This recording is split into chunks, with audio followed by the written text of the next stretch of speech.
किसान सम्मान निधि से 6,000 रुपए हर एक के खाते में जा रहे हैं। विकसित भारत का नारा हमने दिया है, तो विकसित भारत वही भारत होगा जिसमें हर हाथ को रोजगार मिलेगा। आज हमारे साथ हैं कई बार के विधायक, उत्तर प्रदेश सरकार में मंत्री रहे, वरिष्ठ नेता जो हाल ही में समाजवादी पार्टी को छोड़कर भाजपा में शामिल हुए थे, संजय गर्ग जी।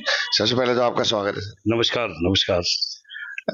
गर्ग साहब, आप इन दिनों लगातार भारतीय जनता पार्टी के चुनाव प्रचार में लगे हुए हैं, पहले चरण में सहारनपुर में और अभी आप बागपत से लौटे हैं। क्या लग रहा है आपको?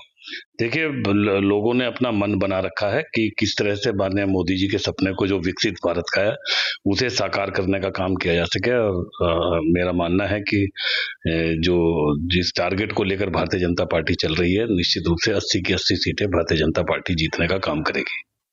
हाजी इमरान मसूद ने कहा है और कल परसों प्रियंका गांधी ने कहा था कि जो मंगलसूत्र और सोने की बात की है प्रधानमंत्री ने, वो झूठ है। इस तरह की बात मतलब झूठ है वो बात। देखिए, वो तो इनके इंटरप्रिटेशन है। बहरहाल माननीय मोदी जी ने जो कहा, जो माननीय राहुल गांधी जी का बयान आया, उसी के आधार पर उन्होंने बात कही थी, जब उन्होंने कहा था कि हम सबकी प्रॉपर्टीज की जांच कराएंगे। और इससे पहले भी जो माननीय मनमोहन सिंह कांग्रेस के प्रधानमंत्री थे, वो इस तरह का बयान पहले भी देकर गए थे। और उसी आधार पर माननीय मोदी जी ने इस बात का आरोप लगाने के लिए कहा है कि वो जो दूसरे लोग हैं, हिंदुस्तान में मिडिल क्लास लोग काफी लोग हैं, और ये बात उन सबके लिए चिंता का विषय है। और केवल बात राहुल जी के लिए ही नहीं है, क्या बात इमरान मसूद कहें, परंतु अभी हाल ही में उनके कांग्रेस ओवरसीज के जो नेता सैम पित्रोदा हैं, उन्होंने भी इस बात का वो दिया कि भाई अमेरिका में जो वेल्थ टैक्स लगता है और ये विरासत का वो लगता है, और जो भी कोई अगर मर जाता है तो आधा सरकार ले लेती है और आधा ही केवल उसके सक्सेसर्स के बीच में बंटने का काम होता है। तो हिंदुस्तान और अमेरिका की कल्चर में बहुत ज्यादा फर्क है। यहाँ लोग अपनी पुश्तों के लिए कमाने का काम करते हैं, स्वयं को कठिनाइयों में रखते हुए इस बात की उम्मीद रखते हैं कि उनके बच्चे या उनके जो प्रेडेसर हैं वो आराम की जिंदगी जीने का काम करें। तो इस तरह का कानून हो सकता है कि अमेरिका में चल सकता हो, परंतु ये नीयत प्रदर्शित करता है कांग्रेस पार्टी की। और निश्चित रूप से भारतीय जनता पार्टी हिंदुस्तान की जो सनातन संस्कृति है उसमें विश्वास करते हुए यहाँ की कल्चर को और ज्यादा स्ट्रेंथन करना चाहती है। और हमने जिस मुल्क की वो बात कर रहे हैं, वहां तो परिवार का कोई मतलब नहीं है, और हमारे यहाँ तो सबसे पहली यूनिट तो फैमिली है। फैमिली की उस यूनिट में हम यहाँ के परिवेश को संबंध रखते हुए अगर कमेंट करें और वायदा करें तो वो ज्यादा बेहतर होगा। विपक्षी दल के नेता कह रहे हैं कि भाजपा और प्रधानमंत्री लगातार झूठ बोलते हैं, झूठे वादे करते हैं, कोई वादा पूरा नहीं किया, रोजगार नहीं दिया। इस पर आपका क्या कहना है? देखिए, गरीब कल्याण योजनाएं जिसमें सबका साथ, सबका विकास, सबका विश्वास, सबका प्रयास, ये धरातल पर सब लोग देख रहे हैं। जब पक्के मकान बनने की बात आई तो उन परिवारों के लोगों को जो सुपात्र थे, जिन्होंने सपने में भी नहीं सोचा था उनका अपना मकान होगा, उन्हें अपने मकान बने मिले। और उसमें कोई ये बात नहीं देखी गई कि वो हिंदू है या मुसलमान है, या वो ईसाई हैं, या वो दलित हैं, या वो पिछड़े हैं। इसी तरह से गरीब कल्याण अन्न योजना अगर मिल रही है गरीब कल्याण में 80 करोड़ लोगों को, तो उसमें भी ये बात का वायदा नहीं। गरीब कन्याओं की शादियों में भी ये बात नहीं देखी गई। और किसान सम्मान निधि सभी लोगों को 6,000 रुपए सीधे उनके खाते में आ रही है। तो कोई इस तरह का वायदा हुआ ही नहीं कि जो ना पूरा हुआ। आयुष्मान कार्ड में अब 70 साल की उम्र के हर नागरिक को, चाहे वो किसी भी इनकम ग्रुप का हो, उसके पहले 5 लाख जो है वो सरकार खर्च करेगी इस बीमारी के लिए। तो ये अपने आप में बहुत बड़ी योजना है। ये बात केवल आरोप लगा देना बहुत आसान काम है। देखिए, हिंदुस्तान की जिस तरह से इकोनॉमिक्स बढ़ रही है, तो अब हॉरिजेंटल इकोनॉमी की जगह हमें वर्टिकल इकोनॉमी की जरूरत है। और पॉपुलेशन के उस दबाव को देखते हुए जो भी भारतीय जनता पार्टी जिस तरह की नीतियां लगाने का काम कर रही है, और जब विकसित भारत का नारा हमने दिया है, तो विकसित भारत वही भारत होगा जिसमें हर हाथ को रोजगार मिलेगा। विकसित भारत वो तभी कहलाएगा जब कोई भूखा नहीं सोएगा। विकसित भारत वो तभी कहलाएगा जब हर आदमी शिक्षित होगा। तो ऐसे उस भारत को बनाने में हम सबको सहयोग करना चाहिए। तो क्या लगता है आपको, विपक्षी दल खास तौर पर इंडिया गठबंधन की जो जिस तरह की बातें करती हैं उसमें कहाँ तक सच्चाई है? देखिए, इंडिया गठबंधन के लोग पहले तो अपने आप में ही अपनी कॉमन एजेंडे को तय करने का काम करें। उनका अधिकतर जो उनके अवयव हैं वो अपने आप में एक दूसरे को ही आरोप प्रत्यारोप लगाने की बात करते हैं। बंगाल में ममता बनर्जी का कुछ और स्टैंड है। आप जाकर इंडिया गठबंधन की जो पहली मीटिंग से अब तक उसकी शक्ल ही बदल गई है। तो ये अपने आप में जनता के बीच में अविश्वास क्रिएट करता है कि भाई ये एक भी रह पाएंगे, नहीं रह पाएंगे, किन नीतियों के आधार पर रहेंगे। अभी तक अमेठी का कैंडिडेट फाइनल नहीं हुआ, वो स्वयं लड़ेंगे, नहीं लड़ेंगे, इस बात के लिए भी वो अपने आप में तय नहीं कर पा रहे हैं।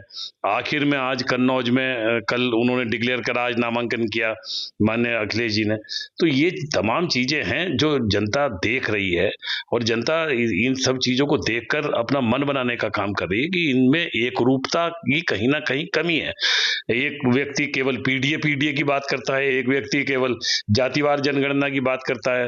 तो उन तमाम चीजों के दिवालियापन से हिंदुस्तान, बहरहाल हिंदुस्तान 5वीं अर्थव्यवस्था बना है, ये तो सच्चाई है।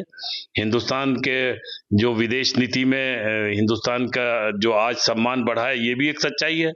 हिंदुस्तान में जिन लोगों को पक्के मकान मिले हैं, ये भी एक सच्चाई है। तो ये सच्चाई से मुकरा नहीं जा सकता। अनावश्यक रूप में आरोप लगाकर आप किसी को बदनाम करना चाहें तो ये जनता सब जानती है। आखिरी सवाल, विपक्षी दल कह रहे हैं कि युवा बेरोजगार है, पेपर लीक हो जाता है, किसानों को उनकी फसल के दाम नहीं मिल रहे, महिलाएं महंगाई से परेशान है, इस पर आप क्या कहेंगे? देखिए, किसान सम्मान निधि से 6,000 रुपए हर एक के खाते में जा रहे हैं। यूरिया जो कंपैरेटिवली दुनिया में जिस रेट पे मिल रहा है उससे बहुत कम दाम पे यहाँ पर यूरिया और खाद उपलब्ध है। निश्चित रूप से जिस बाजार की फैसिलिटी मिलकर किसानों को उसका उचित दाम मिलना चाहिए, उस बात के लिए मौजूदा सरकार प्रयासरत है। और ऐसे उसमें कोई भी आरोप लगा देना वो बहुत आसान काम है, परंतु उसे अर्थव्यवस्था के अनुरूप उस बात के लिए उसे देश के हित में मोड़कर, किसान के हित में मोड़कर उस बात की नीतियों को बनाना, ये मौजूदा सरकार ने बहुत खूबसूरती के साथ करने का काम किया है। युवाओं को ओडीओपी योजना के जरिए, एमएसएमई के जरिए, तमाम मुद्रा लोन की योजना के जरिए और क्या नाम जो अपना स्टार्टअप योजना के जरिए अलग अलग उसमें जितना इन्वेस्टमेंट मौजूदा सरकार में बढ़ा है उतना किसी दूसरे सरकार में नहीं बढ़ा। लोग अपने स्वतः रोजगार के जरिए जिस तरह से रोजगार पा रहे हैं, और जहां तक पेपर लीक ये हर सरकार में होता रहता है, हर सरकार में अच्छे बुरे लोग हैं, उन प्रशासनिक अधिकारी और जिन्होंने पेपर लीक किया है उन्हें किसी भी रूप में बख्शा नहीं जाएगा और उनमें तो बहुत लोगों को पकड़ भी लिया गया है। वो तमाम चीजों का भंडाफोड़ हो गया है। इसलिए किसी एक घटना का उल्लेख कर अगर हम उसे उसका वो करना चाहें कि समाजीकरण करना चाहें, वो बात अपने आप में ठीक नहीं है। तो ये तमाम चीजें जो व्यक्तिगत रूप में सामाजिक रूप से धरातल पर उतरी हैं, उन सबसे ही लोग बहुत ज्यादा प्रभावित हैं। और मुख्यतः ये बात राष्ट्रवाद, सांस्कृतिक राष्ट्रवाद की लड़ाई की है। देखिए, इसमें कोई दो राय नहीं कि आक्रांता भी यहाँ पर आए और यहाँ आकर अगर उन्होंने लूटने की कोशिश करने का काम किया तो उन्होंने यहाँ के जो गुलामी के चिन्हों को ध्वस्तीकरण किया। आज उस गुलामी की मानसिकता से उभरने की जरूरत है, अपनी विरासत पर फक्र करने की जरूरत है। हमारे दूसरे धर्म के लोग भी हैं, परंतु हमारी कल्चर एक है, संस्कृति एक है। आज भी उनके शादी ब्याह के जो रीति रिवायत हैं वो वही हैं जो सनातन संस्कृति के मानने वाले लोग हैं। तो जो बेसिक बुनियाद है उस बात की ओर हमें ध्यान देना चाहिए। हमें केवल इबादत के तौर तरीकों के ऊपर ही हम ध्यान देकर और उस बात को विवादित बनाकर लोगों को आशंकित और डराने का काम ना करें। विपक्ष की हमेशा से एक नियत रही है कि वो माइनॉरिटी के लोगों को डराकर उनका वोट लेती रही है। अब वो मुख्य धारा में आना चाहते हैं, वो भी अपना व्यापार बढ़ाना चाहते हैं, वो भी दुनियावी तालीम लेना चाहते हैं, वो भी सरकारी नौकरी में बराबर की हिस्सेदारी चाहते हैं। और भारतीय जनता पार्टी इस बात के लिए कटिबद्ध है। उन सबको मुख्य धारा में लाकर जब तक 140 करोड़ लोग पूरी शक्ति के साथ आगे बढ़ने का काम नहीं करेंगे, तब तक हम विकसित भारत के स्वरूप को नहीं बना सकेंगे। अब जब विकसित भारत हमें बनाना है तो निश्चित रूप से इन छोटी छोटी बातों से हमें उभरना होगा। तो ये थे पूर्व मंत्री संजय गर्ग जी जो कह रहे हैं विपक्ष के आरोप निराधार है। भारत एक विकसित देश बनने जा रहा है, सबको तरक्की मिलेगी, सबका विकास होगा। श्रेष्ठ यूपी के लिए सहारनपुर से सैयद मशकूर। उत्तर प्रदेश की हर खबर से अपडेट रहने के लिए श्रेष्ठ यूपी को करें सब्सक्राइब, बेल आइकन दबाएं और देखते रहें श्रेष्ठ यूपी।